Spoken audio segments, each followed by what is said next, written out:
Today we are going to be doing a wildlife cruise along the Otago Peninsula.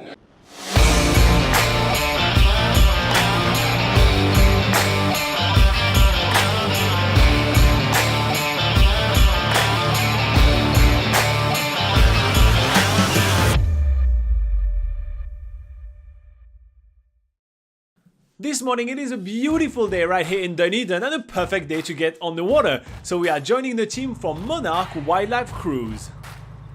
We are boarding the MV Monarch, which is a boat as old as 1952. And we are joining the team comprised of Buddy, which is our skipper, and Lisa, which is our nature guide. This wildlife cruise is going to take us all the way out of the Dunedin Harbour, passing the Taiaroa Head, and checking out heaps of wildlife. We're expecting to see heaps of seabirds, sea mammals, and even more. Already on the Dunedin Harbour, we are seeing so many wildlife. We are seeing some black swans, there's some cormorants, which in New Zealand they are most commonly known as shags. And we are also surprised to find some Cape petrels. Buddy is saying that it is unusual to see them this far into the harbour, so it's a little bit of a spoiler alert as we're really meant to see them later. But before we head into the rougher water, we are being treated to a bit of a snack.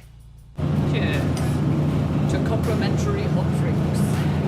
We have everything we need for some awesome wildlife viewing on the Monarch. What's really cool about this boat is that there's open viewing areas all the way around the boat, and our favourite spot is to sit right up front where we're raised up a level quite a little bit and we have some grander views of the wildlife around us. On top of that, we have Buddy, who is on the microphone sharing his absolute wealth of knowledge of all the wildlife we're seeing today. And we also have Lisa, who is the official wildlife spotter, making sure that we see everything there is to see, including the New Zealand sea lions. By now we are kind of familiar with the New Zealand sea lion. It is the rarest species of sea lion in the world, and yet we have successfully seen them almost 5 times so far during our trip in Southland and the Otago regions, which are the two main regions where you can find New Zealand sea lion in the wild. I love seeing New Zealand sea lions in the wild. They are huge, powerful animals. In fact, they are one of the largest animals you can see in New Zealand. I think the only thing bigger than that is a whale.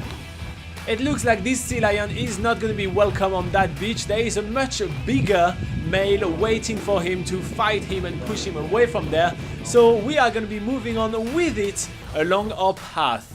Which leads us to the Taiaroa Head, which is home to a very special species of cormorant here in New Zealand. Those are the Otago shag, and this massive colony is really cool to watch. There is a lot of birds behaving and moving around, and it's just really lively. The Otago shag used to be found all along the east coast of the South Island of New Zealand, but due to being human, there is just much less territory for them, and they are becoming a bit rarer to find in the wild. But that's not the only thing that we're seeing in the Taiaroa Head. There is also an awesome seal colony. It really feels like we see seal colony almost every single time we see a rock sticking out of the water somewhere in this area. It's really cool how many seals there is right here. Some of them are playfully playing in the water, and a lot of them are lazily lazing on the rocks. The New Zealand fur seals are so cute. They actually just look like dogs with flippers, and it's really impressive to see them actually walking on those flippers all over the rocks. But anyway, our crew is telling us that we are going to be moving out into the sea a little bit further, because now we are on the lookout for some seabirds, which are usually most abundant in the southern oceans around the roaring 40s. But what's really cool about this area of New Zealand is that you can actually see some of those seabirds right near the coast, which is a great way to avoid sailing in the rough seas for 24 hours. We are seeing some more Cape petrels right out here on the open ocean where they're expected to be, and we are on the lookout now for the royal albatross. But although we don't see the royal albatross just yet, we are seeing some other species of albatross which are actually really impressive. They are super large, and the royal albatross is actually the largest seabird in the world. And to get this close to these birds is super impressive. While Buddy is giving us heaps of information over the microphone, it's Lisa, which is on the deck with us and has a background in nature conservation, which is giving us the most amazing insights.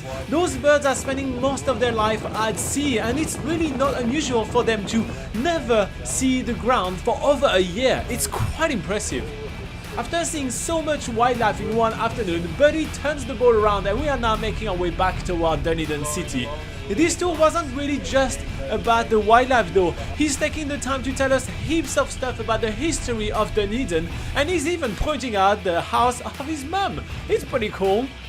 All in all, it was an awesome day on the water. Laura and I had a blast. Don't miss out tomorrow's video when we show you even more stuff to do in Dunedin.